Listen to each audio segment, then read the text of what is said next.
এক সিম থেকে অন্য সিমে যে কাউকে আপনি চাইলে খুব সহজে এমবি গিফট করতে পারবেন।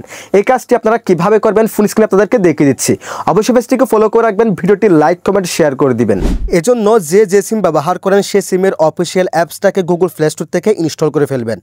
আমি রবিতে দেখাচ্ছি, সেক্ষেত্রে আমি এখান থেকে রবি অ্যাপসটাকে ইনস্টল করে ফেললাম। আপনি যদি জিপি থেকে জিপিতে পারেন জিপি অ্যাপসটাকে ইনস্টল করবেন। দেন এখান থেকে অ্যাপসটাকে ওপেন করে দিবেন এবং আপনার নাম্বার দিয়ে অ্যাপসটাকে এখানে লগ ইন করে ফেলবেন। এরপর একটু স্ক্রল করবেন, স্ক্রল করার পর এখানে এসে এই জায়গায় এসে এদিকে একটু সুইফট করার পর এখান থেকে গিফট এই অপশনে ক্লিক করে দিবেন।